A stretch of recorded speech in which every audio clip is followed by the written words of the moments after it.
Salve, salve, ogros e princesas, 082 Podcast. Eu vou arrumar aqui a câmera e vamos lá, vamos falar um pouquinho com vocês agora sobre alguns assuntos que eu queria comentar e que já me enchem o saco pra caramba.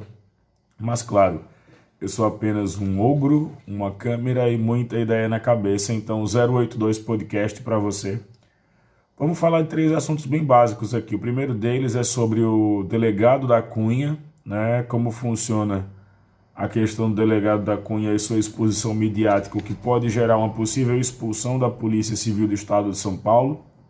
Além do delegado da Cunha, é a CPI da Covid, né? Que está sendo colocada aí agora na sua fase 2, temporada 2 da CPI da Covid. E claro, meus queridos, claro que eu tinha que falar com vocês também sobre a questão da CPI da pandemia e, além de tudo, por que a esquerda não pode não vencer as eleições no ano que vem. Eu sou Elton Santos, 082 Podcast, o seu podcast aqui em Maceió. E vamos começar com o seguinte, tá? Para você que está acompanhando aí pelo YouTube ou pelo Instagram, me segue nas redes sociais. Elas vão aparecer aqui agora, tá? Minhas redes sociais. E vamos falar da expulsão do delegado da Cunha e esse fenômeno dos policiais,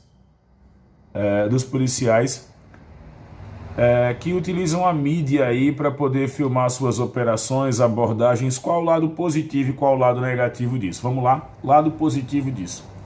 Quando a gente tem aí delegados, policiais civis, policiais militares filmando as operações, eu não vejo nada demais. Não existe hoje implicação jurídica em você filmar a operação, né? Existe sim, quanto à questão da liberdade do indivíduo capturado. Do indivíduo capturado, ele pode ter direito ali pelo princípio da impessoalidade.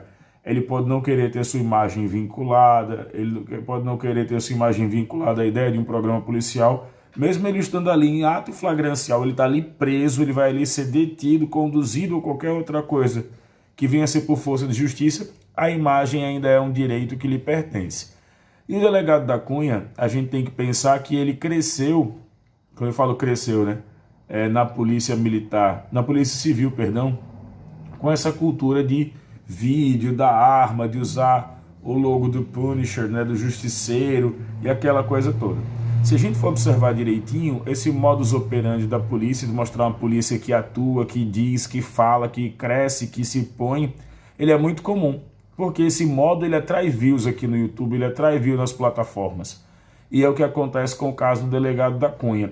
Só que aí a gente começa a ver a briga de poder. O delegado da Cunha cresceu muito com esse tipo de vídeo, existe uma projeção para que ele saia candidato a deputado federal por São Paulo no ano que vem.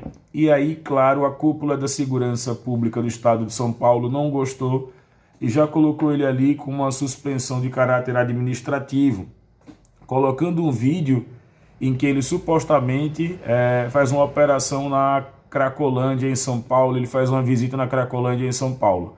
Vamos analisar o que é que diferencia o delegado da Cunha do Gabriel Monteiro, né? O delegado da Cunha diferencia-se do Gabriel Monteiro porque o delegado da Cunha estudou, só isso. O Gabriel Monteiro, ele tem um monte de frases feitas, frases que ele tira de livrinho e joga a galera aí para isso. Então o delegado da Cunha, ele é formado em Direito, ele já foi tenente do Exército, ele tem todo um arcabouço, ele tem um conjunto cultural para que ele possa ali se representar e para que ele possa ali muitas vezes entender o que ele está fazendo com o respaldo jurídico.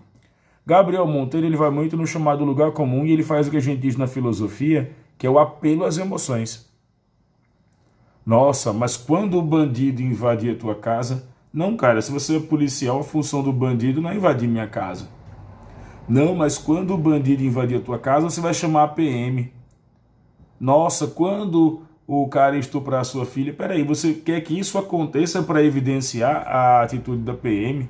Ah, a PM tem que chegar atirando mesmo. Aonde que a PM tem que chegar atirando, meu bom? As melhores polícias do mundo são reconhecidas por sua inteligência e não por sua truculência, belicidade, tá? Segundo assunto que eu queria comentar com vocês é a CPI da pandemia. Queria explicar uma coisa aqui muito tranquila para vocês, muito tranquila mesmo, tá bom? Que é o seguinte, quando falarem lá, inclusive aqui os deputados aqui, como o deputado Cabo Bebeto, como o vereador Leonardo Dias, esses que são os que se acham aí no direito de falar que entendem de tudo, não é responsabilidade da Comissão Parlamentar de Inquérito do Senado Federal investigar governadores e prefeitos. Compete à Assembleia Legislativa aqui de Alagoas investigar o governador Renan Filho. E compete à Câmara Municipal investigar o atual prefeito João Henrique Caldas e aí encaminhar também ao Ministério Público procedimento de investigação contra o antigo prefeito Rui Palmeira por situações como o que foi postado, o que foi falado, se houve propaganda a favor da cloroquina, se houve superfaturamento. O que essas pessoas que acham que falam para uma determinada classe não sabem é que não é uma responsabilidade constitucional, e sim é uma responsabilidade de cada casa legislativa. Eu acredito muito que o resultado da CPI será diferente e levará ao indiciamento de muitas pessoas, tá? E o terceiro ponto desse podcast de hoje, rapidinho aqui com vocês, estava sentindo saudade de gravar. Chegamos na metade, hein? 5 nessa temporada agora, na temporada 1. Esse é o 5º episódio. É porque a esquerda brasileira pode não vencer as eleições do ano que vem. Eu venho participando de alguns atos e eu queria até abrir um parêntese aqui. Se você viu algum vídeo meu nesses últimos atos, vídeos que colocam aí a ideia de que eu fui lá para provocar bolsonaristas, eu não fui para provocar bolsonaristas, eu não preciso provocar bolsonaristas. Eu fui nos atos, assim, os atos antidemocráticos, para perguntar. E além de perguntar, claro, se uma pessoa que defende os assassinos de Marielle Franco, se uma pessoa que defende quem praticamente tem aí nas costas 557 mil mortos, uma pessoa que defende que um remédio que não tem evidência científica seja colocado, eu não tenho nenhum problema em confrontar essa pessoa. Não vou chegar às vias de fato e agredir ninguém, mas eu acho que a gente tem que ter o mínimo de paciência, o mínimo de tranquilidade, o mínimo de respeito na hora do debate. Isso é fundamental. Mas, claro, se quiserem me agredir, eu vou apenas me defender contra essa direita despreparada, rude, simplesmente essa direita que não existe aqui em Alagoas. E eu vou sempre fazer com que você que é de direita passe vergonha caso venha debater, caso venha dialogar de maneira tendenciosa.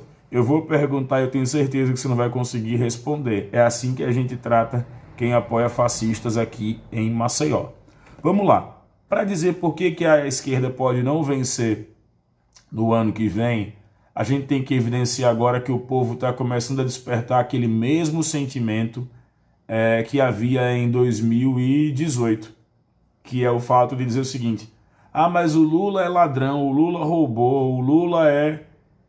E isso está começando a massificar. Então compete a gente que faz aqui redes sociais informar para a galera que não é bem assim. Você leu o processo completo do caso Lula, você leu a questão do triplex, você viu que houve realmente aí anulação de sentenças, e aquele papo de que todo mundo é considerado inocente até que se prova o contrário. Mas, contudo, também, o PT precisa deixar de ser arrogante e conversar com outras frentes políticas, assim como o PDT precisa deixar de ser arrogante e o Ciro precisa deixar de ser burro e está criticando o Lula, porque o momento agora deveria ser uma grande frente, onde a vaidade deveria ser colocada de lado, para vencer esse nazista, esse fascista, que é Jair Messias Bolsonaro e seus apoiadores em todos os lugares do Brasil. Então esse é o meu pensamento, e eu acho que a esquerda sofre aí tem um grande risco de não vencer o processo eleitoral do ano que vem. Se você gostou, comenta, curte, compartilha, envia esse vídeo.